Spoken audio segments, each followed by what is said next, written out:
อย่าให้จิตออกนอกนะรู้สึกไหมออกมาทางหลวงพ่อกันธรรมะอยู่ที่ตัวเราเองนะไม่ได้อยู่ที่ครูบาอาจารย์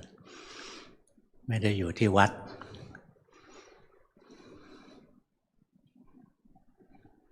ธรรมะมันก็มี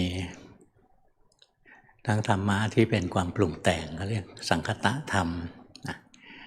ธรรมะที่พ้นความปรุงแต่งเรียกอสังคตธรรมนิพพานเป็นอันเดียว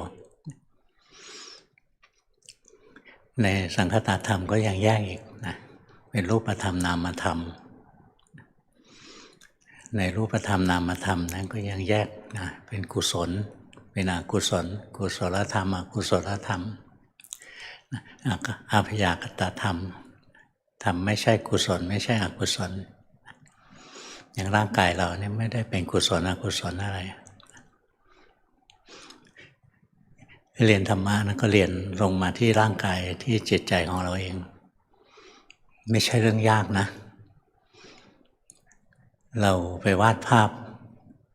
การปฏิบัติเอาไว้ผิดธรรมดาเกินจริงอย่างการที่เราจะรู้สึกรูปธรรมอย่างร่างกายเราเนี่ยขณะนี้ร่างกายเราหายใจออกหรือขณะนี้ร่างกายเราหายใจเข้าเนี่ยไม่เห็นจะรู้ยากตรงไหนเลยเราละเลยที่จะรู้เท่านั้นเองอย่างตอนนี้รู้ไหมหายใจออกหรือหายใจเข้ายากไหมที่จะรู้ด้วยใจปกติเลยนะอย่าไปทำใจให้ผิดปกติอย่างเบอร์สองเนี่ยใจไม่เป็นปกติแล้วรวบจิตเข้ามานิ่งๆทื่อๆอะไรอย่างเงี้ยจิตใจปกตินะในการที่เราจะใช้ปฏิบัติธรรมเพราะจิตปกติของเราจิตพระพุทธเจ้าท่านเรียกจิตเดิมจิตธรรมดาของเรานี่มันประภัสสอนอยู่แล้วมันผ่องใสแต่มันเศร้าหมองเพราะกิเลสที่จรมาแค่อยากปฏิบัตินะมีโลภะเกิดขึ้นนะจิตก็ผิดปกติแล้วงั้นเราจะใช้จิตใจของคนธรรมดานี้แหละปกติอย่างนี้แหละเรียนรู้กายเรียนรู้ใจนะอย่างร่างกายเราหายใจออกรู้สึกหายใจเข้ารู้สึกรู้ด้วยจิตปกติไม่ต้องหวังฟอร์มเป็นนักปฏิบัติต้องไม่เหมือนคนธรรมดาอะไรเนี่ยนี่เข้าใจผิดอย่างยิ่งเลยเสียเวลาอย่างขณะนี้ร่างกายเรานั่งอยู่ยากไหมที่จะรู้ว่าตอนนี้นั่งอยู่นะไม่เห็นยากเลยเนี่ยตอนนี้ขยับใส่หัวอย่างเงี้ยใส่หน้ารู้สึกนะรู้สึกด้วยใจปกติใจธรรมดางั้นมันจะไม่ใช่เรื่องยากนะไอ้ที่ยากเพราะเรามีความเห็นที่ว่าการปฏิบัติต้องอย่างนี้ต้องอย่างนี้อย่างนี้ถูกอย่างนี้ไม่ถูกนะสิ่งเหล่านี้ก็เรียกว่าศีลพัตตปรามาสการปฏิบัตินะถือศีลบำเพ็ญพรตทำอย่างโน้นทำอย่างนี้ถึงจะดีอะไรอย่างนี้แทนที่จะรู้กายอย่างที่กายเป็นรู้ใจอย่างที่ใจเป็นต้องทำอะไรที่ไม่ธรรมดาอย่างเราดูร่างกายนะร่างกายเราหายใจมาตั้งแต่เกิดหายใจไม่เหนื่อยใช่ไหมพอเราคิดถึงการปฏิบัติเราก็ไปควบคุมการหายใจกำหนดลงไปต้องหายใจตรงนี้กระทบตรงนี้กระทบตรงนี้อะไรนั่นเป็นเรื่องของสมถะนะสมถกรรมฐานมันก็ได้สมาธิชนิดสงบไปเฉยๆนี่สมาธิไม่ได้มีแค่นั้นนะสมาธิสงบไปเฉยๆมีมาก่อนพระพุทธเจ้าเองเรามาสร้างสมาธินะที่เอื้อต่อการเจริญปัญญาสมาธิตัวนี้เกิดจากสติไม่ใช่เกิดจากการน้อมจิตเข้าไปอยู่ในอารมณ์เดียวนิ่งๆนานๆสบายใจอยู่แค่นั้นอันนั้นมีก่อนพระพุทธเจ้าอีกสมาธิที่เกิดจากสตินะไม่ได้ยากอะไรฝึกให้ได้สติก่อน คอยรู้สึกกายไปบ่อยๆนะรู้สึกได้ดีเดี๋ยวสติก็เกิดรู้สึกถึงนามธรรมทั้งหลายอย่างความรู้สึกสุขความรู้สึกทุกข์อะไรอย่างเงี้ยนะถ้ารู้ได้ดีเดี๋ยวสติมันก็เกิดกุศลอกุศลนะถ้าเรารู้หัดรู้เรื่อยๆเดี๋ยวสติก็เกิดเพราะฉะนั้นไม่ใช่เรื่องยากอะไรนะหัดรู้สภาวะไปร่างกายหายใจออกรู้สึกร่างกายหายใจเข้ารู้สึกรู้ได้จิตปกติร่างกายยืนร่างกายเดินร่างกายนั่งร่างกายนอนรู้สึกด้วยจิตปกตินะอย่าไปเกร็งขึ้นมานะส่วนใหญ่ชอบไปเกร็งขึ้นมาคิดว่าต้องไม่ธรรมดาตรงที่คิดว่าต้องไม่ธรรมดานะมันกลายเป็นศีลปตาประมาทงมงายรูปคลำการปฏิบัติไม่ใช่ปฏิบัติที่ดีอะไรนักหนาหรอกแต่ก็ดีกว่าไม่ปฏิบัติเลยเท่านั้นแหละขณะนี้นั่งอยู่รู้สึกไหมขณะนี้ร่างกายเราไหวเล็กๆขยับเล็กๆรู้สึกไหมมันขยับอยู่ตลอดเวลานะอย่างท้องเราเนี่ยหายใจท้องก็กระเพื่อมหน้าอกเราก็กระเพื่อมอะไรเงี้ยนะหรือนั่งอยู่หันซ้ายหันขวาอะไรนะเนี่ยร่างกายก็เคลื่อนไหวการที่เราคอยรู้สึกร่างกายหายใจเข้าหายใจออกอะไรเนี่ยก็เรียกว่าอานาปานสตินะอยู่ในกายานุปัสสนาสติปัฏฐานการที่เรามีสติรู้ร่างกายที่ยืนเดินนั่งนอนนะอันนี้เรียกว่าอิริยาบถนะก็อยู่ในกายานุปัสสนาสติปัฏฐานการที่เราเห็นร่างกายเคลื่อนไหวเห็นร่างกายหยุดนิ่งเป็นสัมปชัญญะนะก็อยู่ในกายานุปัสสนาสติปัฏฐานนะในกายานุปัสสนาสติปัฏฐานมันมีหลายหมวดนะก็ที่อานาปานสตินะอิริยาบถสัมปชัญญะอะไรเนี่ยเป็นหมวดพื้นนะคนไม่ได้เล่นฌานไม่ได้เล่นอะไรนะรู้สึกไปนะแล้วสมาธิมันเกิดเองแหละอย่างถ้าเราเห็นร่างกายหายใจออกหายใจเข้าเรื่อยๆหรือเห็นร่างกายยืนเดินนั่งนอนเรื่อยๆนะใจไม่วอกแวกหนีไปไหนรู้สึกอยู่ที่ร่างกายนะอันนี้ก็คือจิตอยู่ในอารมณ์มันเดียวนะอยู่ในร่างกายรู้สึกที่ร่างกายแล้วต่อไปพอร่างกายมันเคลื่อนไหวเราไม่ได้เจตนาจะรู้นะมันรู้อัตโนมัติขึ้นมาแล้วเรียกเรามีสติแล้วนะได้สติแล้วไม่ได้เจตนาจะรู้สึกได้ร่างกายขยับรู้สึกนะกำลังใจลอยอยู่นะแล้วเกิดขยับตัวนิดเดียวมันรู้สึกตัวแล้วเฮ้ยเมื่อกี้หลงแล้วตรงที่รู้สึกขึ้นมานะละจิตมันจะอยู่กับเนื้อกับตัวขึ้นมาสมาธิมันจะเกิดอัตโนมัติแล้วเป็นคณิกะสมาธิเกิดชั่วขณะ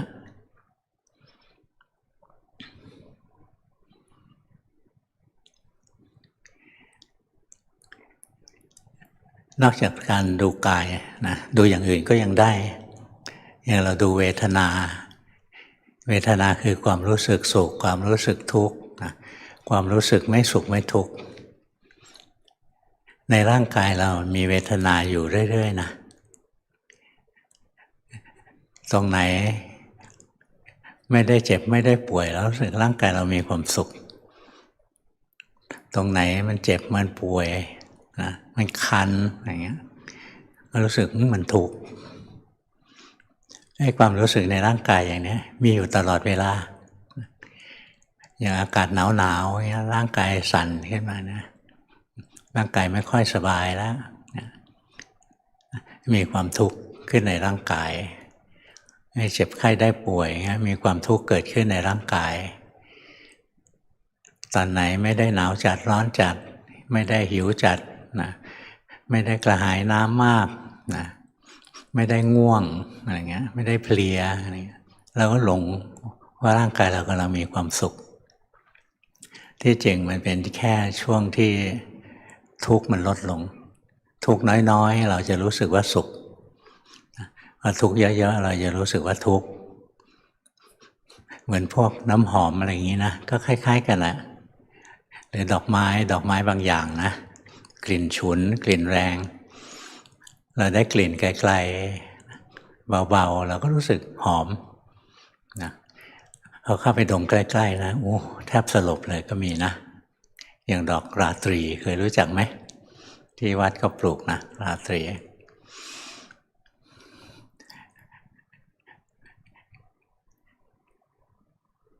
คอยรู้สึกนะรู้สึกร่างกายเป็นสุขก็รู้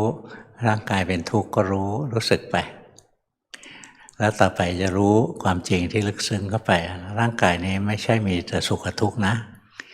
มีแต่ทุกข์มากกับทุกข์น้อยไม่ใช่มีสุขกับทุกข์เหมือนกลิ่นดอกไม้ที่ว่ากลิ่นมันก็เป็นอย่างนั้นแหละพอมันเข้มข้นขึ้นมาก็มันเหม็นเลยนะน้ำหอมเงี้ยน้ำหอมนะเข้มข้นมากไปเรารู้สึกเหม็นนะถ้าพอดีแล้วก็ไม่เหม็นอะไรอย่างเงี้ยนะร่างกายนี้โดยธรรมชาติมันทุกข์โดยตัวของมันเองอยู่แล้วแต่ถ้าเรามีอารมณ์อื่นมาดึงความสนใจไปมันก็ไม่รู้สึกว่ามันทุกข์อยู่หรือเวลามันทุกข์น้อยๆเรารู้สึกมันสุขเนี่ยความเข้าใจผิดมันมีแทรกอยู่เรื่อยๆหรือเราจะดูเวทนาทางใจก็ได้นะคนที่ไม่ได้เล่นฌานนะหลวงพ่อแนะนำให้ดูเวทนาทางใจดูเวทนาทางกายนะเดี๋ยวสติแตกทนไม่ไหวอย่างครูบาอาจารย์ท่านเล่าให้ฟัง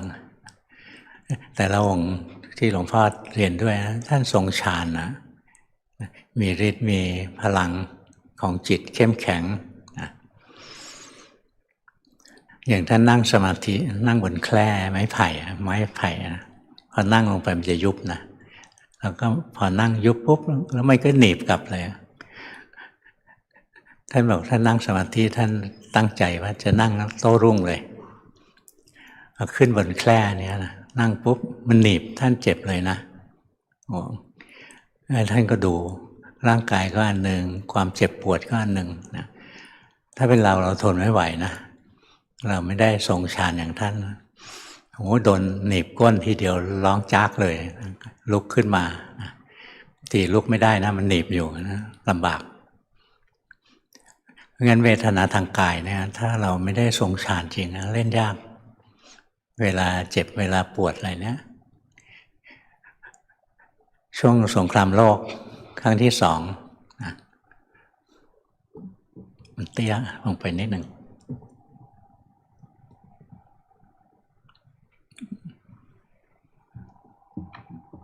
มันค่อยๆเตี้ยลงไปนะ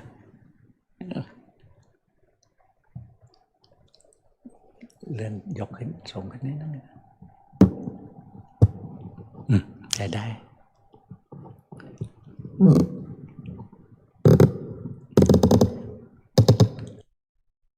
ฮัลโหลใช้ได้แล้วนี่ยิ่งเทศมันสารวันเตี้ยลงตอนสงครามโลกครั้งที่2นะคนบาดเจ็บล้มตายอะไรนะไม่ค่อยมียาหลวงปู่แหวนนะท่านเป็นฝีก็มีทหารเสนารักษ์ก็ไม่ใช่หมอจริงนะก็ไม่ได้ฝึกได้อะไรบ้างนิดหน่อยในการทำแผลอะไรพวกนี้ก็ไปผ่าให้ท่านไม่มียาชานะก็ผ่าบอกว่าเนี่ยผมขออนุญาตผ่าแล้วนะบอกท่านว่าเดี๋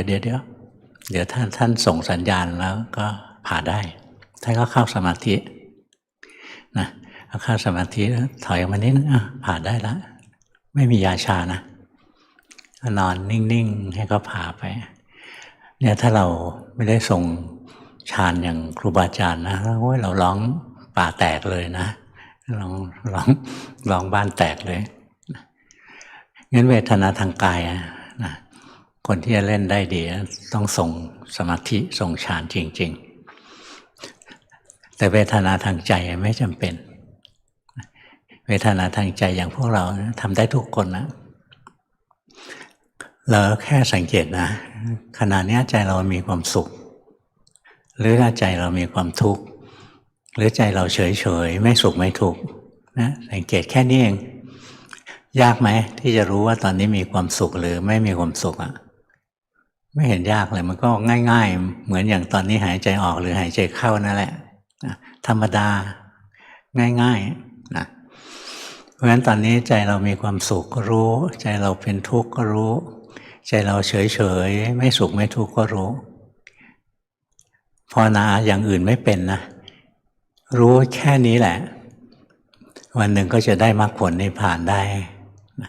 เพราะเจริญเวทนานุปัสสนาเนี่ยเราดูเวทนาทางใจเราไปเรื่อยๆท่านพระสารีบุตรนะก็ได้ฟังธรรมเกี่ยวกับการเจริญเวทนานะเวทนานุปัสสนาเนี่ยมีหลานท่านนะชื่อทีฆนัคขะทีฆนัคขะชื่อจริงชื่ออะไรไม่รู้แต่เรียกทีฆนัคขะแปลว่านายเล็บยาวคงไม่ยอมตัดเล็บอ่ะในนี้ไปเฝ้าพระพุทธเจ้าที่เขาคิชกูฏที่ถ้ำสุกรคาตาแล้วก็ไปทูลพระพุทธเจ้าบอกว่าอะไรๆก็ไม่ควรแก่ข้าพระองค์หมายถึงไม่ยึดถืออะไรเลยผมไม่ยึดถืออะไรสักอย่างแล้วอะไรๆก็ไม่สมควรที่จะยึดถือเลยพระเจ้าบอกว่าก็ยังยึดถือความเห็นว่าจะไม่ยึดถือนะแล้วท่านก็สอนเกี่ยวกับการรู้เวทนาท่านพระสารีบุตรนั่งพัดให้พระพุทธเจ้าอยู่นะนั่งอยู่ข้างหลังนะฟังไปเรื่อยๆเรื่องเวทนาความรู้สึกสุขความรู้สึกทุกข์นะความรู้สึกไม่สุขไม่ทุกข์พอเวทนาเกิดแล้วอะไรตามมากิเลสมันก็จะแทรกตามเวทนานะอย่างเวลามีความสุขเกิดขึ้นก็มักจะมีราคะแทรกเข้ามาเวลามีความทุกข์โดยเฉพาะถ้าเป็นความทุกข์ทางใจเนี่ยนะมีโทสะแน่นอนนะมีโทสะแทรกนะเนี่ยท่านก็ฟังไปเรื่อยๆนะเรื่องเวทนาไม่ใช่แค่รู้หยุดอยู่แค่ว่าตอนนี้สุขหรือตอนนี้ทุกข์หรือตอนนี้เฉยๆตรงที่ท่านเจริญปัญญาดูเวทนาเนี่ยท่านดูลึกลงไปเรื่อยๆนะก็เห็นเวทนาเกิดขึ้นจากผัสสะมีการกระทบอารมณ์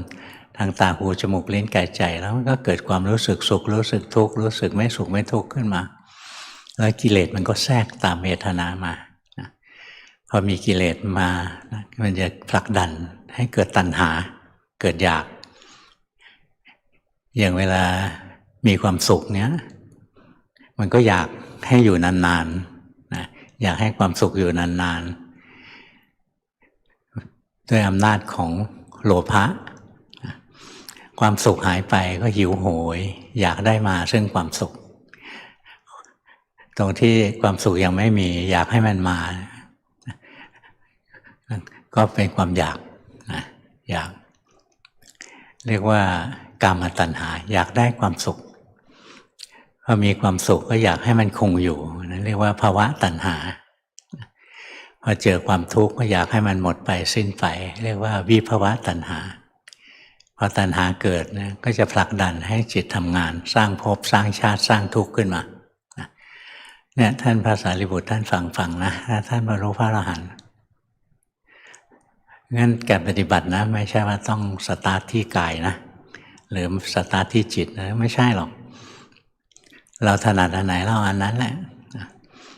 บางท่านดูกายเป็นหลัก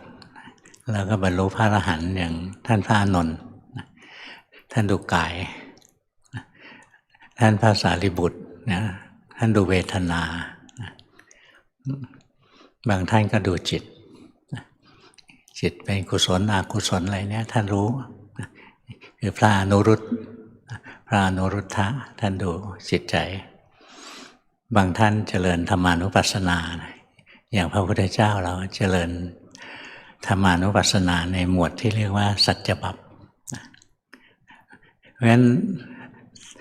เรารู้เราเห็นสภาวะนะรู้กายก็รู้ด้วยใจธรรมดารู้เวทนาก็รู้ด้วยใจธรรมดานี่เองแล้วเราจะเห็นจิตใจอย่างจิตใจเรามีความสุขมีความทุกข์แล้วมันจะดิ้นรน ก็ปรุงแต่งต่อแล้วก็มีสติตามรู้ไปเรื่อยๆนะแล้วก็รู้แจ้งแทงตลอดหลวงพ่อตอนที่หัดนะหลวงพ่อทำอานาปานสติเป็นสมถะนะไม่ใช่วิปัสสนาตอนนั้นอานาปานสติทำวิปัสสนาก็ได้อย่างขณะนี้เราเห็นร่างกายหายใจออกหายใจเข้านะร่างกายที่หายใจออกไม่เที่ยงร่างกายหายใจเข้าไม่เที่ยงนะร่างกายนี้ถูกความทุกข์บีบคั้นอยู่ทุกลมหายใจเข้าออกอันนี้เราเดินปัญญาแต่หลวงพ่อตอนหัดทีแรกนะเรียนจากหลวงปู่ดูลนะถ้าให้ดูจิตหลวงพ่อเลยเดินปัญญาด้วยการดูจิตตัวแรกที่เห็นนี่จิตโกรธเพราะว่านิสัยหลวงพ่อขี้โมโหอย่างแค่ใครมาคุยด้วยนะแล้วคุยยาวไม่เลิกนะรำคาญนะรำคาญพูดอะไรยาวๆเสียเวลาอะไรเงี้ย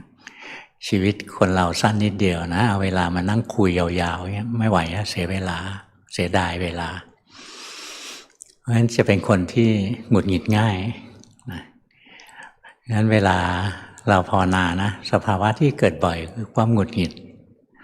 หลวงพ่อก็เห็นตาเห็นรูปอันนี้ก็หงุดหงิดอย่างเรานั่งรถไปนะเห็นรถติดเยอะๆนะหงุดหงิดแล้วนะเป็นไหมใครเป็นมั่ง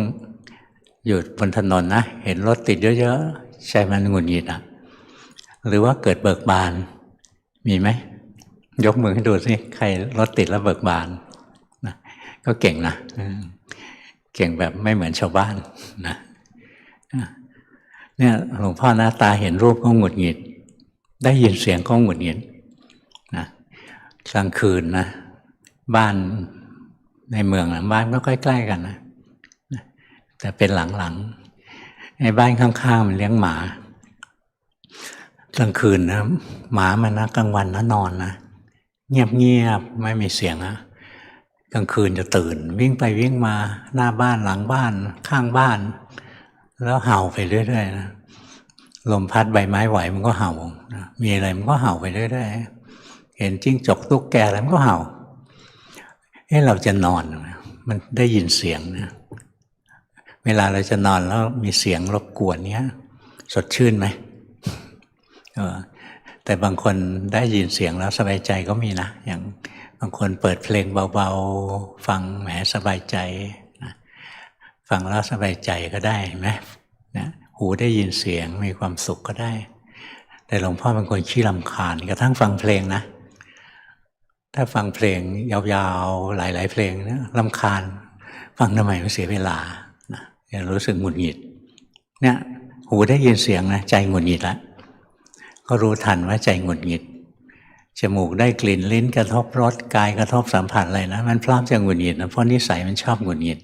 นะคุ้นเคยอย่างนั้นคุ้นเคยกับโทสะนี่เป็นพวก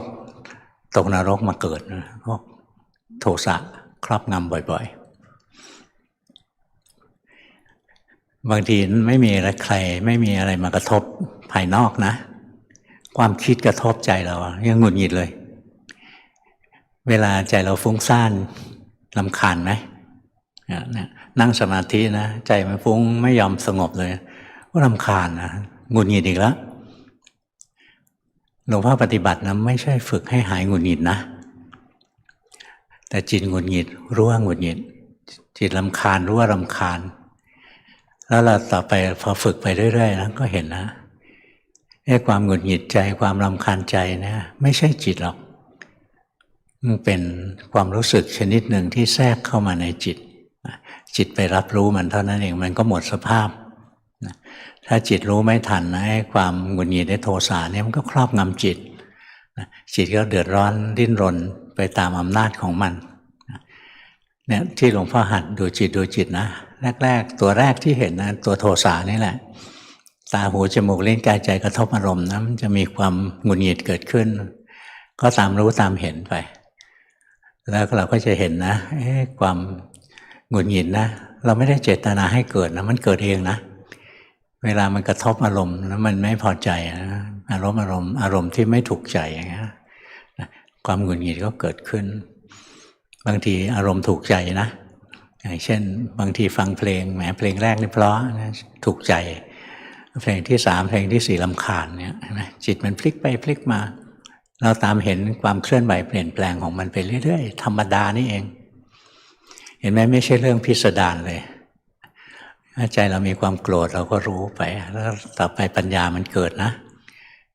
ความโกรธไม่ใช่จิตความโกรธเป็นแค่สภาวะธรรมอีกอันหนึ่งที่ผ่านเข้ามาสู่ความรับรู้ของจิตถ้าเราภาวนาไม่เป็นเวลาโกรธนะเราจะรู้สึกว่าเราโกรธแต่ถ้าเราภาวนาเป็นเราแยกขันธ์ได้นะเราจะเห็นว่าความโกรธก็ส่วนหนึ่งจิตที่รับรู้ความโกรธก็เป็นอีกส่วนหนึ่งจิตไม่เคยโกรธจิตเป็นแค่ตัวรับรู้นะความโกรธมันแยกออกจากจิตแล้วทันทีที่สติรู้ทันว่ามันโกรธนะแล้วจิตแยกผางออกมานะตั้งมั่นขึ้นมานะตัวที่จิตมันแยกตัวออกมาตั้งมั่นขึ้นมาเรียกว่ามันมีสัมมาสมาธิสัมมาสมาธิมันเป็นเหตุใกล้ให้เกิดปัญญาปัญญาทำหน้าที่ตัดนะทำหน้าที่ตัดนะสติทำหน้าที่จับปัญญาทำหน้าที่ตัดอย่างพอความโกรธผุดขึ้นมาเนี่ยสติจับได้เลยอยู่นี่แล้วนะแล้วปัญญาตัดโครมเลยนะขาดสะบั้นทันทีเลยนะขาดสะบั้นถ้าจิตเราตั้งมั่นนะถ้าจิตเราไม่ตั้งมั่นมันก็ฟุ้งไปแล้วจะมาสงสัยนะมีสติรู้สภาวะรู้อกุศลแล้วทำไมไม่ดับนะสติยังอ่อนไปถ้าสติถูกต้องแข็งแรงนะสัมมาสมาธิอัตโนมัติจะเกิดพอมีสัมมาสมาธินะปัญญามันเกิดสติระลึกรู้อะไรปุ๊บปัญญาเห็นไตรลักษณ์ตรงนั้นเลย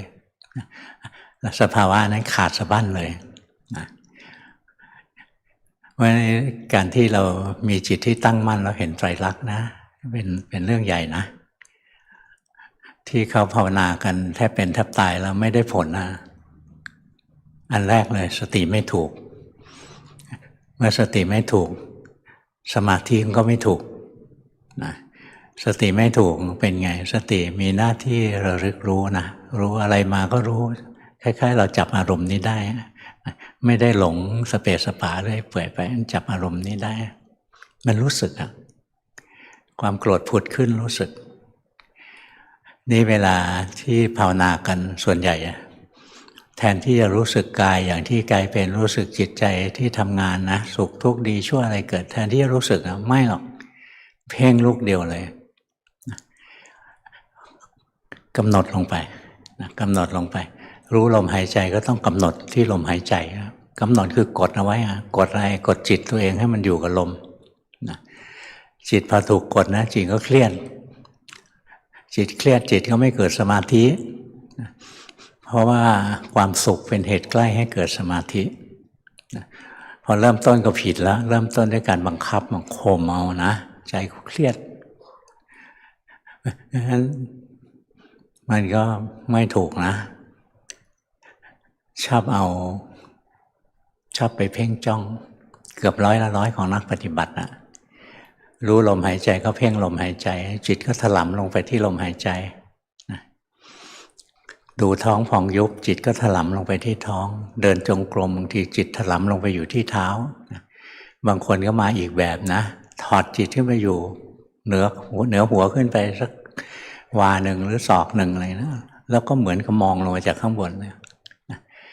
นี่ไม่ใช่การเจริญสติอะไรเลยนะมันเป็นเรื่องการดัดแปลงจิตเห็นไหมจิตไม่ธรรมดานะจิตถอดออกจากร่างกายต้องใช้จิตธรรมดาแล้วรู้สึกไปรู้สึกร่างกายหายใจออกหายใจเข้าร่างกายยืนเดินนั่งนอนร่างกายเคลื่อนไหวร่างกายหยุดนิ่งรู้สึกถึงความรู้สึกสุขรู้สึกทุกข์รู้สึกเฉยๆในใจเห็นสุขทุกข์เฉยๆเป็นของถูกรู้ไม่ใช่เราร่างกายก็เป็นของถูกรู้ไม่ใช่เราเนี่ยจิตมันตั้งมั่นนะปัญญามันถึงเกิดเห็นไตรลักษณ์ได้ถ้าจิตไม่ตั้งมั่นนะเวลาเรารู้กายนะจิตจมลงไปในกายนะแต่ถ้าจิตเราตั้งมั่นเวลารู้สึกร่างกายนะสติระลึกรู้กายนะจิตตั้งมั่นเป็นแค่คนดูอยู่ห่างๆมันจะเห็นว่าร่างกายกับจิตนะโคละอัน แล้วร่างกายตกอยู่ใต้ไตรลักษณ์จิตก็ตกอยู่ใต้ไตรลักษณ์ดูเวทนานะสติระลึกรู้เวทนาจิต จิตมันก็ตั้งมั่นขึ้นมาแล้วมันก็จะเห็นเวทนาก็ตกอยู่ใต้ไตรลักษณ์อย่างหลวงพ่อหัดดูโทสะเนี่ยทีแรกก็เป็นเราโกรธนะต่อมาสติมันเร็วขึ้นนะพอความโกรธเกิดขึ้นมันรู้โดยไม่เจตนาจะรู้ว่ากำลังโกรธละความโกรธเกิดขึ้นแล้วพอรู้โดยไม่เจตนาจะรู้นะจิตตั้งมั่นปั๊บเลยนะจิตไม่หลงไปในความโกรธนะจิตไม่ไหลเข้าไปจมอยู่ในความโกรธนี่จิตถอนตัวตั้งมั่นขึ้นมาปัญญาก็เกิดทันทีเลยนะพอสติระลึกรู้โทสะนะระลึกอย่างถูกต้องนะไม่จงใจระลึกนะถ้าจงใจไปเพ่งโทสะไม่ใช่สัมมาสมาธิเลยต้องสติระลึกรู้โดยไม่ได้เจตนานะค่อยๆฝึกไม่ใช่โลภถ้าเริ่มด้วยความโลภนะไปไม่รอดแล้วนะต้องฝึกนะแต่ทีแรกต้องโลภก่อนนะก็จงใจฝึกไปก่อนจงใจรู้สึกไปก่อนแล้วก็ต่อมาค่อยๆสังเกตว่านี่จงใจเยอะไปมันแน่นนะจงใจมากจะอึดอัดมันจะค่อยๆ คลายออกแล้วต่อมาเราไม่เจตนาจะรู้มันรู้นะอย่างถ้าเราเคยฝึกขยับร่างกายแล้วรู้สึกเนี้ยพอเราเผลอตัวพอเราขยับปั๊บเนี่ยสติเกิดเองเลยสติระลึกรู้ร่างกายโดยไม่เจตนาเลยนะไม่มีโลภะแทรกสัมมาสมาธิมันเกิดนะจิตมันจะดีดตัวผางขึ้นมาตั้งมั่นขึ้นมาพอจิตตั้งมั่นขึ้นมาปุ๊บนะมันจะเห็นว่าโทสะกับจิตนั้นโคล่านกันแล้วโทสะนะเกิดขึ้นตั้งอยู่แล้วก็ดับไปจิตเองก็ตกอยู่ใต้ไตรลักษณ์เดี๋ยวมันก็แยกออกมาจากอารมณ์เดี๋ยวมันก็จมลงไปในอารมณ์นะหมุนเวียนเปลี่ยนแปลงไปเนี่ยถ้าเราดูจิตตานุปัสสนาดูจิตที่เป็นกุศลอกุศลก็ดูอย่างนี้นะให้สติระลึกรู้ไม่ใช่ไปนั่งจ้องอย่างที่หลวงพ่อบอกว่าจะดูจิตเนี่ยอย่าไปจ้องจิตอย่าไปเพ่งจิตให้ความรู้สึกเกิดแล้วค่อยรู้นะอย่าไปรอดูอย่าไปดักดูนะจะดูจิตแล้วไปจ้องเมื่อไหร่ความรู้สึกมันจะเกิดไม่จ้องมันก็เฉยๆไม่เกิดหรอกเพราะขณะนั้นไปเพ่งไว้ไปกดเอาไว้ไปบังคับเอาไว้จิตมันก็นิ่งๆนะงั้นเวลาที่เราจะดูจิตดูใจก็ธรรมดามากเลยคนเขาด่าเราใจเราโกรธนะเราเห็นความโกรธมันผุดขึ้นมานะถ้าเราไปนั่งเพ่งไว้นะให้มันด่า3 วัน 3 คืนก็ไม่โกรธนะผิดธรรมชาติแล้วนะนี่เราอย่าไปนั่งถลำลงไปจ้องนะเอาสติไปเพ่งไปจ้องนะใช้ไม่ได้ไม่เดินปัญญาหรอกนะแต่ถ้าถูกเขาด่าโทสะพุ่งขึ้นมาเห็นโทสะเกิดขึ้นนะสติระลึกรู้โทสะเนี่ยจับอารมณ์ได้แล้วจับตัวนี้ไม่ใช่จับแบบเอาเป็นเอาตายนะหมายถึงมันรู้ทันแล้วมีตัวนี้เกิดขึ้นสติเป็นตัวรู้ทันจุ๊บใช่ไหมจิตมันจะตั้งมั่นอัตโนมัติเรียกว่ามีสัมมาสมาธิแล้วพอมีสัมมาสมาธิแล้วปัญญาจะเกิดเพราะสัมมาสมาธิเป็นเหตุใกล้ให้เกิดปัญญาสติไม่ได้ทำให้เกิดปัญญานะแต่สัมมาสมาธิทำให้เกิดปัญญาเหมือนจะนั่งเอาสติไปเพ่งสติที่เป็นมิจฉาสติมันก็ได้มิจฉาสมาธิมันก็ไม่มีปัญญาถ้ามีก็มีความหลงผิดนะที่หลวงพ่อทำนะก็คือจิตมันโกรธก็เห็นไม่ใช่ไปรอดูนะว่าเมื่อไหร่จะโกรธนะถ้ารอดูก็ผิดอีกแล้วนะให้ความโกรธมันเกิดขึ้นมาแล้วอ๋อโกรธแล้วนะพอเห็นอย่างนี้ปุ๊บสติมันรู้ปั๊บจิตมันตั้งมั่นเองเลยนะสัมมาสมาธิเกิดอัตโนมัติแล้วปัญญามันจะเกิดนะเห็นความโกรธกับจิตนี่เป็นโคล่านกันแยกออกจากกันเลยนะนี้พอแยกตัวแรกได้แล้วต่อไปก็แยกตัวอื่นได้นะจะไม่ยากละงั้นอย่างเราจะหัดดูนามธรรมนะไม่ต้องดูทีเดียว52ตัวนะไอ้ตัวเจตสิกที่มันเกิดร่วมกับจิตมีตั้ง52ชนิดเราไม่ต้องดูทั้งหมดหรอกเพราะเราก็ไม่ได้มีทั้งหมดนะอย่างเจตสิกบางตัวเป็นของคนทรงฌานเราไม่ได้เล่นฌานเราก็ไม่มีงั้นเรามีไม่ทั้งหมดหรอก เรามีตัวไหนเราก็ดูตัวนั้นตัวไหนเกิดบ่อยเอาตัวนั้นเป็นหลักนะใช้ตัวนั้นเป็นหลักอย่างหลวงพ่อโทสะเกิดบ่อยเขาใช้โทสะเป็นหลักโกรธแล้วรู้โกรธแล้วรู้ไปเลยเหมือนที่พระเจ้าบอกนะภิกษุทั้งหลายจิตมีโทสะให้รู้ว่ามีโทสะจิตไม่มีโทสะรู้ว่าไม่มีโทสะเนี่ยเอาตัวเดียวก่อนนะตัวที่มันเยอะๆตัวที่มันบ่อย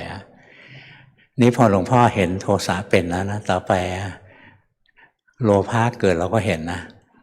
เพราะมันก็เป็นสิ่งแปลกปลอมขึ้นในจิตในลักษณะเดียวกับโทสะนั่นเองเกิดมาแบบเดียวกันนะกระทบอารมณ์แล้ว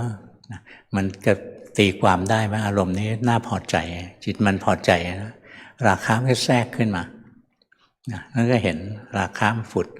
สติรู้ราคะที่มันผุดขึ้นมานะโดยไม่ได้จงใจไม่ได้มีโลภะที่จะรู้ราคะผุดปุ๊บมีสติรู้นะสัมมาสมาธิความตั้งมั่นเกิดอัตโนมัติเลยแล้วเราก็เห็นนะว่าโลภะหรือราคะอะไรนี่กับจิตนะคนละอันกันแล้วโลภะเนี่ยเราไม่ได้เจตนาให้เกิดนะมันมีเหตุคือมันกระทบอารมณ์ที่พอใจมันก็เกิดนะพอมันไม่ได้กระทบอารมณ์ที่พอใจอย่างเรามีสติรู้ทันเราไม่ได้ไปสนใจที่ตัวอารมณ์ที่มากระทบแล้วแต่เรารู้ทันจิตใจตัวเองว่ากำลังมีโลภะอย่างเงี้ยเห็นไหมจิตมันเปลี่ยนอารมณ์นะสมมติว่าทีแรกเห็นสาวงามเห็นสาวงามแล้วจิตเกิดราคะนะแล้วเรามีสติรู้ว่าราคะเกิดขณะนั้นสิ่งที่เป็นอารมณ์ให้จิตรู้คือราคะนะไม่ใช่สาวงามแล้วสาวงามเป็นอดีตนะเป็นอารมณ์ในอดีตที่จบไปแล้วนะงั้นเราเห็นราคะปุ๊บราคะจะดับอัตโนมัตินะจิตมันตั้งมั่นขึ้นมาสติระลึกรู้ราคะสติถูกต้องก็เกิดสัมมาสมาธิมีสมาธิถูกต้องมันแยกตัวออกมามันเห็นว่าราคะกับจิตเนี่ยเป็นโคละอันนะราคะไม่ใช่จิตราคะมีเหตุราคะก็เกิดคือกระทบอารมณ์ที่พอใจพอหมดเหตุราคะก็ดับอย่างเราเห็นสาวงามเนี่ยเป็นเหตุให้เกิดราคะแล้วพอเราเห็นราคะอันนี้เราไม่ได้ดูสาวงามแล้วนึกออกไหมเราเปลี่ยนแล้วนะจิตเราเปลี่ยนมาดูที่ราคะเนี่ยราคะเป็นอารมณ์ที่เราชอบไหม กิเลสนะพอเห็นปุ๊บของแปลกปลอมเป็นของแปลกปลอมนะจิตไม่เอาหรอกจิตมันไม่เอากิเลสเองนะงั้นถ้าเราหัดภาวนาเป็นนะหัดดูจิตเป็นนะเราไม่ต้องละกิเลสนะหลวงพ่อบอกตรงๆเลยเราไม่ต้องละกิเลสนะสติเกิดเมื่อไหร่สัมมาสมาธิเกิดเมื่อไหร่ปัญญาทำลายล้างกิเลสดับไปแล้วเรียบร้อยนะแล้วปัญญามก็ลึกซึ้งไปเรื่อยๆนะค่อยๆสะสมเรื่อยๆแล้วมันก็จะรู้กิเลสไม่ใช่จิตหรอกนี่ปัญญาเบื้องต้นต่อไปก็จะเห็นนะกิเลสมีเหตุก็เกิดกิเลสหมดเหตุมันก็ดับนะนี่ก็เป็นปัญญาที่ขยับขึ้นมาอีกหน่อยรู้เหตุรู้ปัจจัยของมันนะ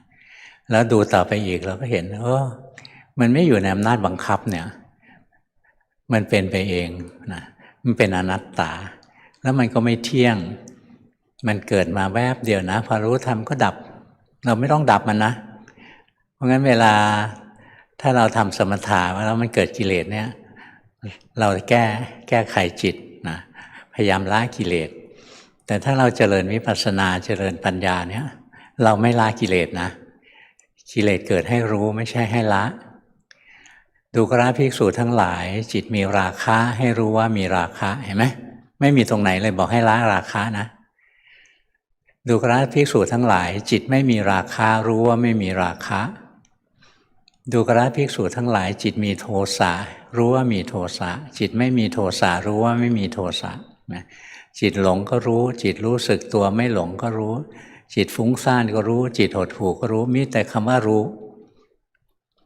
เพราะงั้นเวลากิเลสเกิดนะสติเราระลึกรู้ปั๊บนะสมาธิจะเกิดเองแล้วขันธ์มันแยกกิเลสกับจิตจะแยกตัวออกจากกันแล้วมันก็จะเห็นต่อไปนะกิเลส มันเป็นไปตามเหตุปัจจัยไม่ใช่ตามที่เราสั่งได้มันจะเกิดขึ้นหรือมันจะตั้งอยู่หรือมันจะดับไปไม่อยู่ในอำนาจบังคับตรงนี้เราขึ้นวิปัสสนาแล้วนะถ้าเราสามารถเห็นไตรลักษณ์ได้ถ้าคิดเรื่องไตรลักษณ์ยังไม่เป็นวิปัสสนานะอย่างเราคิดว่าร่างกายเราต้องแก่ต้องเจ็บต้องตายอันนี้ยังเป็นสมถะอยู่นะเราก็ข่มราคะได้ชั่วครั้งชั่วคราวแต่ถ้าเป็นวิปัสสนาไม่ได้คิดเอาแต่เห็นเอารู้สึกเอานะก็รู้สึกราคะมันก็ตกอยู่ใต้ไตรลักษณ์นะมันมาแล้วมันก็ไปนะมันอยากมามีเหตุมันก็มาไม่มีเหตุมันก็ไม่มามันมีเหตุมันก็มาพอหมดเหตุมันก็ไปอย่างราคะเราเห็นสาวสวยนะจิตมีราคะเนี่ยพอเราเปลี่ยนอารมณ์นะไม่ได้ไปดูสาวสวยไปดูอย่างอื่นแทนปุ๊บเนี่ยอย่างเราดูกิเลสตัวเองปุ๊บเนี่ยหรือเราดูลมหายใจหรือเราดูอย่างอื่นก็ตามนะเราเปลี่ยนอารมณ์แล้วไม่ได้เป็นอารมณ์ที่ทำให้มีราคะนะราคะมันก็ดับแม้เราบังคับไม่ได้นะเพราะฉะนั้นเราไม่ได้เรียนเพื่อบังคับตัวเองไม่ได้เรียนเพื่อบังคับจิตไม่ได้เรียนเพื่อละกิเลสแต่เราจะเรียนจนกระทั่งเราเข้าใจความจริงนะขันธ์ทั้งหลายทั้งปวงล้วนแต่ไม่เที่ยงเป็นทุกข์เป็นอนัตตาทั้งหมดถ้าเห็นอย่างนี้เรียกว่าเราเจริญปัญญาได้นะพอเข้าใจไหมพยักหน้าเห็นไหมไอ้ตัวนี้กระดุกกระดิกรู้สึกไหมไอ้ตัวนี้ไม่ใช่เราหรอกนะไอ้ตัวนี้ทำไมมันเคลื่อนไหวได้ก็มีเหตุอะไรจิตมันสั่งให้มันเคลื่อนไหวมันก็เคลื่อนไหวก็แค่นั้นเองนะเนี่ยดูเรื่อยๆนะเราจะเห็นนะ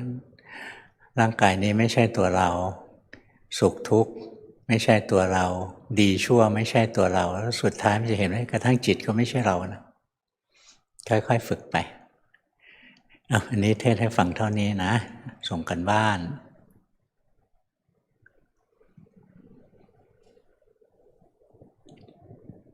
เบอร์ 1เดินจงกรมวันละครึ่งชั่วโมง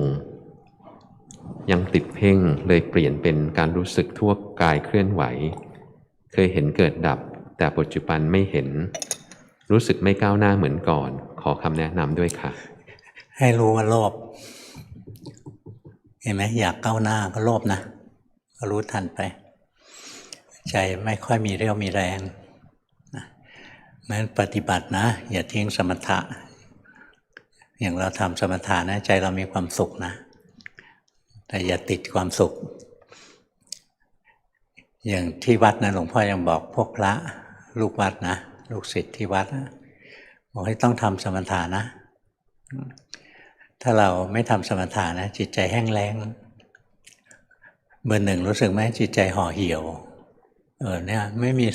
กำลังของสมถะนะเพราะฉะนั้นไปไหว้พระสวดมนต์นะไหว้พระสวดมนต์ไปจัดดอกไม้บูชาพระนี่ได้สมถะนะคนคิดว่าจะทำสมถะต้องหายใจเข้าพูดออกโถไม่ใช่หรอก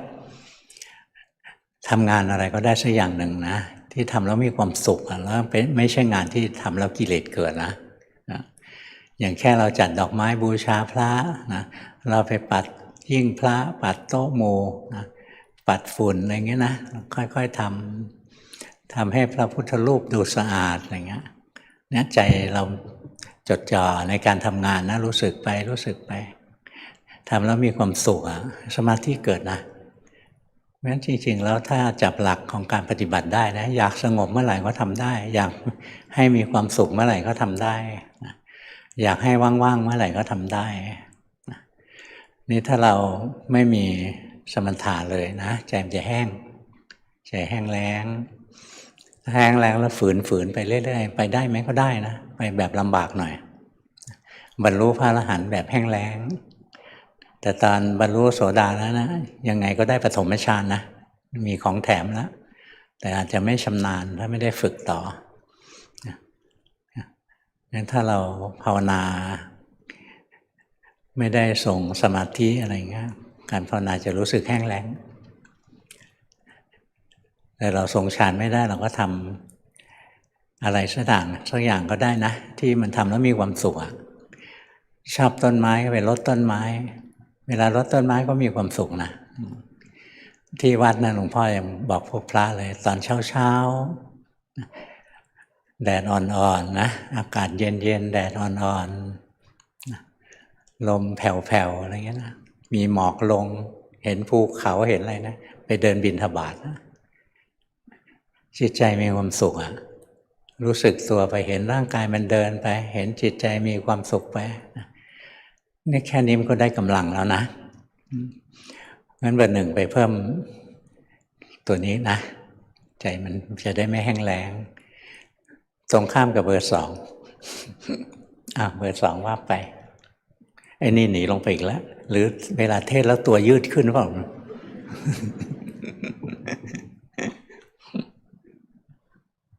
เบอร์สองรักษาศีลภาวนาในรูปแบบ อยู่กับวิหารธรรมบ่อยๆฝึกจิตตั้งมั่นได้อัตโนมัติขึ้นแต่ยังไม่แข็งแรงยังเจริญปัญญาไม่ได้อัตโนมัติไม่เป็นไรใกล้จะจบแล้วขอหลวงพ่อแนะนำด้วยครับของเบอร์สองนะขยันภาวนาใช้ได้นะตรงเนี้ยแต่จิตขนาดนี้ไม่ธรรมดารู้สึกไหมนะให้รู้ตรงนี้นะรู้ทันว่าตอนนี้ไม่ธรรมดาแล้วถ้ารู้ถึงเหตุของมันนะเหตุที่ทำให้ไม่ธรรมดาเนี่ยคือโลภะนะตัวนี้พอจะดูออกไหมอยากปฏิบัติอะอยากรู้อยากเห็นอยากเป็นอยากได้อยากดีอยากบรรลุอะไรเงี้ยตัวนี้มันจะทำให้จิตใจเราผิดธรรมดานะอย่างที่หลวงพ่อบอกนะมันต้องธรรมดานะใช้จิตธรรมดาไปรู้ว่าธรรมดาของกายเป็นไงใช้จิตธรรมดาไปรู้ว่าธรรมดาของจิตใจเป็นยังไงนะธรรมดานั่นแหละธรรมะนี้พอเราคิดถึงการปฏิบัตินะเราก็คิดว่าธรรมะต้องผิดธรรมดาต้องเหนือธรรมดาหลวงปู่ดูลท่านเคยบอกนะหลวงพ่อได้ยินว่าท่านบอกนะว่าพระอรหันต์ธรรมดาที่สุดเลยนะพวกเราต่างหากที่ไม่ธรรมดาเพราะว่ามีกิเลสพอมีกิเลสนะเห็นไหมเราก็เข้าไปแทรกแซงร่างกายเข้าไปแทรกแซงจิตใจอย่างเราอยากปฏิบัติปุ๊บเราก็แทรกแซงร่างกายจิตใจมันจะแน่นๆตึงๆหนักๆบางคนคอเคล็ดหลังเคล็ดนะปวดไหล่ปวดขมับปวดหน้าผากอะไรเงี้ยปวดกระบอกตานี่เพราะว่าไม่ธรรมดาที่ไม่ธรรมดาเพราะว่ามีโลภะอยู่เบื้องหลังนะเบอร์สองดีแล้วละเข้าใจแล้วละที่หลวงพ่อบอกรู้ทันใจตัวเองนะถึงต้นเหตุเลยแล้วมันจะคลายการเพ่งแล้วสมาธิจะสมบูรณ์กว่านี้ที่ทำอยู่ดีนะไม่ใช่ไม่ดีนะที่ทำอยู่ดีแล้วก็ขยันทำด้วยใช้ได้เลยไปปรับนิดนึงรู้ทันเบื้องหลังที่ทำให้เรามานั่งปฏิบัติอยู่เนี้ยนะจิตเป็นธรรมดาแล้วต่อไปจิตมันจะมีกำลังขึ้นมาเห็นธรรมดาของร่างกายธรรมดาของจิตใจนะเบอร์สามในรูปแบบสวดมนต์และนั่งสมาธิระหว่างวันคอยสังเกตความรู้สึกของตัวเองบางครั้งรู้ทันบางครั้งรู้ไม่ทันรู้สึกว่าการภาวนาไม่เคร่งเครียดเหมือนเมื่อก่อนขอการบ้านไปปฏิบัติต่อค่ะก็ไปปฏิบัติต่อนะจิตเราหงุดหงิดขึ้นมาก็รู้อะไรก็รู้นะหน้าตาสไตล์เดียวกับหลวงพ่อเลยนะพวกหงุดหงิดง่ายที่จริงถือว่ามีบุญนะเพราะพวกโทสะเนี่ยบอกว่าส่วนใหญ่มาจากนรกนะแต่ว่ามีบุญตรงไหนโทสะเป็นกิเลสที่ดูง่ายที่สุดนะมันดูง่ายที่สุดนะราคะดูยากกว่าโทสะนะอย่างเบอร์สองเนี่ยจะดูราคะที่ซ่อนอยู่หลังการทำสมาธิการภาวนาเนี่ยก็ยากขึ้นไปอีกนะโทสะง่ายกว่าเยอะเลยส่วนโมหะนี่ยากที่สุดเพราะฉะนั้นต้องถือว่าเบอร์สามมีบุญนะมันชอบหงุดหงิดขอให้มีสติรู้เท่านั้นนะมันจะเห็นนะความหงุดหงิดเกิดขึ้นตั้งอยู่ดับไปเกิดเองดับเองนะเป็นไปตามเหตุไม่ใช่ตามที่เราสั่งนะเบอร์สี่ดูการทำงานของกายและเห็นจิตปรุงแต่งรู้สึกว่าความปรุงแต่งและตัวรู้เป็นคนละสิ่งเห็นว่ากายเป็นสิ่งที่จิตมาอาศัยและทำงานเกี่ยวข้องกัน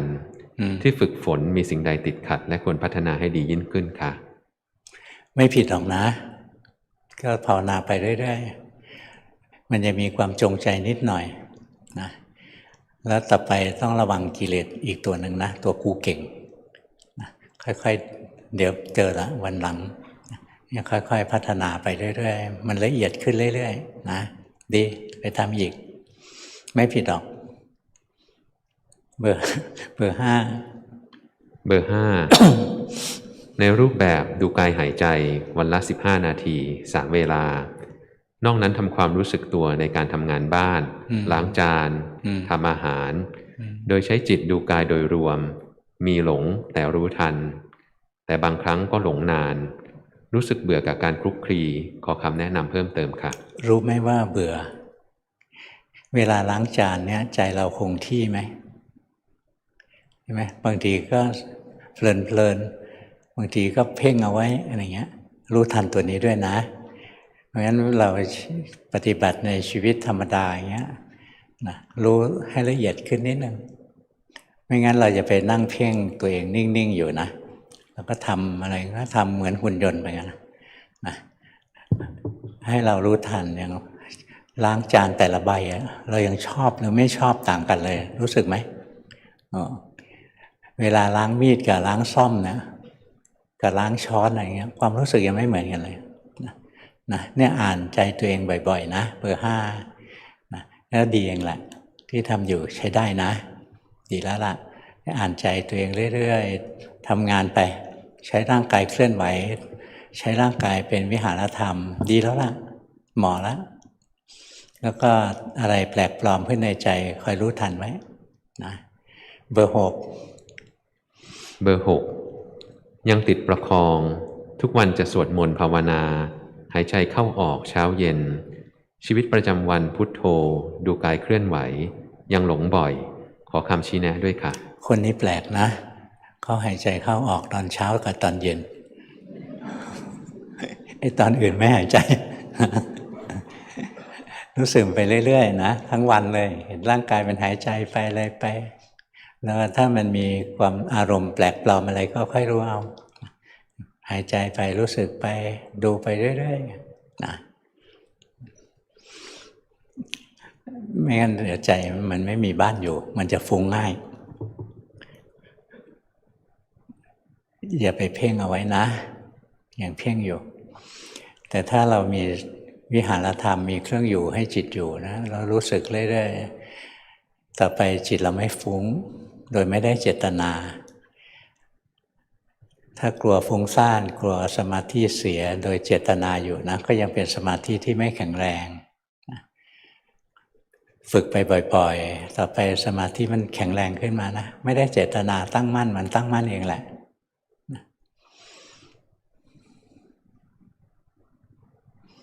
เนี่ย8 คนนะ8 คนรู้สึกไหมจิตไม่ตั้งมั่นจิตไหลไปเนี่ยหัดรู้นะหัดรู้ทันไว้ถ้ารู้ตรงนี้ได้จิตจะตั้งมั่นโดยที่เราไม่ได้เจตนาต้องเน้นคำว่าไม่เจตนานะถ้าเจตนาเมื่อไหร่มันจะแน่นๆเบอร์6ก็ดีเหมือนกันนะค่อยๆฝึกไปมันก็มีความก้าวหน้ามาเป็นลำดับแล้วล่ะนะคอยรู้สึกร่างกายเคลื่อนไหวรู้สึกอะไรไปอย่าทิ้งร่างกายนะต้องอาศัยร่างกายช่วยดูนามธรรมอย่างเดียวไม่ไหวนะพอเราอายุเยอะขึ้นนะเวลาไปดูนามธรรมมากๆบางทีเคลิ้มไปถ้าดูรูปธรรมนามธรรมจิตมันหนีง่ายแต่ร่างกายมันไม่หนีไปไหนมันหนีไม่ได้มันก็อยู่กับเราตรงเนี้ยงั้นเราเอากายเป็นวิหารธรรมรู้สึกไปร่างกายหายใจรู้สึกร่างกายเคลื่อนไหวรู้สึกร่างกายยืนเดินนั่งนอนรู้สึกด้วยใจธรรมดาอย่าไปบังคับมันนะของเบอร์6มันยังมีบังคับเล็กๆอยู่ดูออกใช่ไหมตัวเนี้ยไม่ต้องแก้นะบังคับรู้ว่าบังคับไม่ต้องหาทางแก้ถ้ายิ่งหาทางแก้จะยิ่งบังคับมากขึ้นเบอร์7ปฏิบัติโดยการดูกายหายใจและบริกรรมพุทโธวันละ 30-45 นาทีโดยฟังธรรมไปพร้อมๆกันระหว่างวันดูกายทำงานขอหลวงพ่อแนะนำด้วยค่ะ ดีแล้วล่ะนะจิตมันเริ่มมีกำลังรู้สึกไหมมันจิตมันมีแรงมากขึ้นแล้ว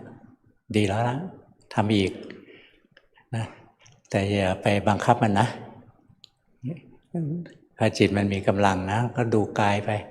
เหมือนเราดูคนอื่นดูความรู้สึกนึกคิดทั้งหลายที่มันไหลมาไหลไปเราแค่รู้แค่เห็นเรายังไปแทรกแซงก็แล้วกันยังชอบแทรกแซงนิดหน่อยนะคอยดูตัวนี้ดีใช้ได้นะจิตมีแรงดีแต่แรงตรงนี้เป็นโลกิยะนะมันยังเสื่อมได้ซ้อมของเราทุกวันสะสมไปช่วงนี้เจริญแล้วก็ทำเหมือนเดิมนี้แหละแล้วอีกช่วงหนึ่งมันเสื่อมไม่ต้องตกใจนะเป็นปกติพอมันเสื่อมทำไงทำต่อไปเหมือนเดิมนั่นแหละเดี๋ยวมันก็เจริญอีก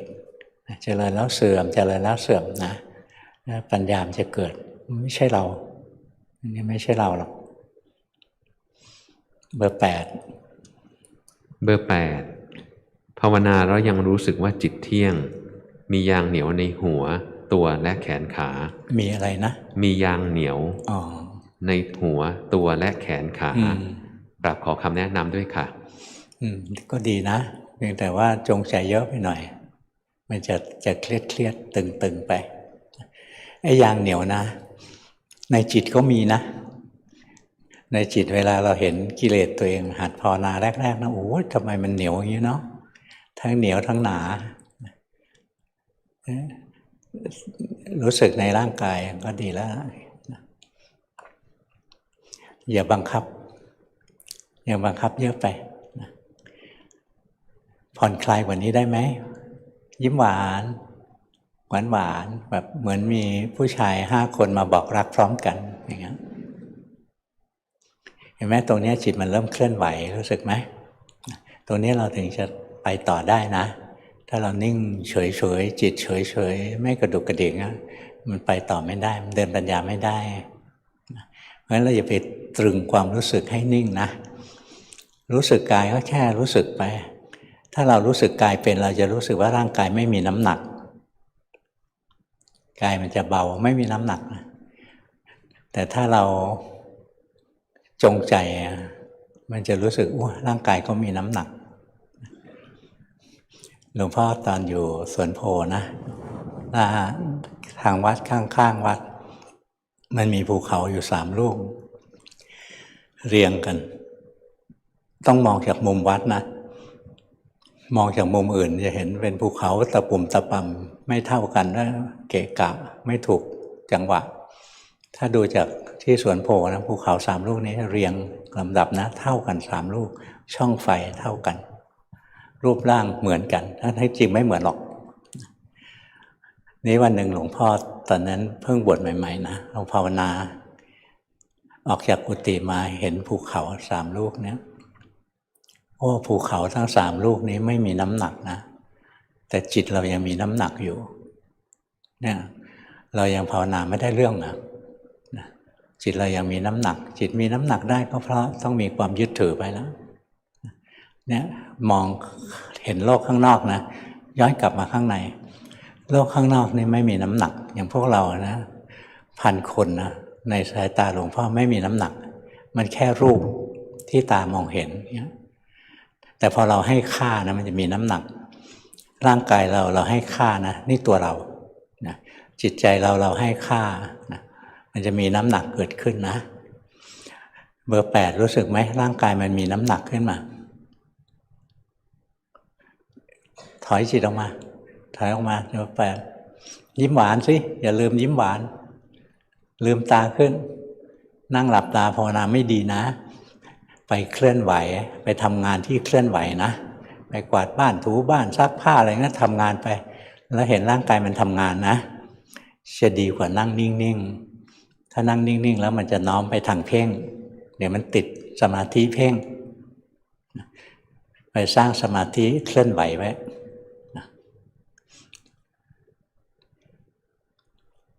วันนี้สมควรแก่เวลานะเลิกก่อน5 นาทีเพราะว่าหลวงพ่อเริ่มก่อน5 นาทีพอดีนะ ปีใหม่นะขออวยพรให้พวกเรานะทุกๆคนให้ขยันภาวนานะสังเกตกายสังเกตใจตัวเองอย่าขี้เกียจนะวันข้างหน้าอะไรจะเกิดขึ้นในชีวิตเราไม่รู้นะเพราะฉะนั้นเราต้องเตรียมความพร้อมให้พร้อมที่สุดเลยประเภทถ้าเราจะต้องตายวันนี้ก็ตายได้ไม่กลุ้มใจไม่ห่วงหน้าห่วงหลังไม่ว่าอะไรจะเกิดในชีวิตเราต้องมีความสุขได้ทุกวันนะถ้าเรามีสติรู้กายรู้ใจอยู่อย่างนี้เราเห็นกายเห็นใจไม่เป็นทุกข์นะแต่จิตใจมันสงบสุขนะงั้นเราจะมีความสุขอยู่ได้ทุกวันเลยเจ็บไข้ได้ป่วยก็ยังมีความสุขได้นะจะแก่จะเจ็บจะตายก็มีความสุขได้เจอคนนี้หรือไม่ได้เจอคนนี้นะจิตใจก็ยังมีความสุขได้เพราะงั้นเราภาวนาบ่อยๆนะมีสติรู้กายรู้ใจไปถนัดรู้อะไรเอานั้นให้รู้นะอย่าเพ่งเบอร์ 8ชอบเพ่งอ่ะอย่าไปเพ่งเอาเพ่งแล้วมันเหนื่อยเครียดนี่คำอวยพรหรือเปล่าฟังแล้วแปลกๆให้อวยพรบอกว่าให้มีความสุขความเจริญร่ำรวยอวยพรไม่เป็นอ่ะเราถือศีลนะเดี๋ยวศีลข้อ 4ด่างพร้อยนะบอกให้ทุกคนรวยไม่รวยได้ยังไงอ่ะนะบางคนมันก็รวยบางคนก็ไม่รวยให้สุขภาพแข็งแรงไม่เจ็บไม่ไข้จริงไหมไม่จริงอ่ะนะเพราะงั้นหลวงพ่อเลยพูดไม่ออกอวยพรแบบนั้นนะรู้สึกมันมุสาวาทนิดๆนะแต่ด้วยเจตนาดีว่าให้กำลังใจให้กำลังใจแล้วนะความทุกข์ขณะนี้ทุกข์อยู่ข้างหน้าก็มีทุกข์รออยู่อีกสู้นะนี่ให้พรออกไม่ได้วะ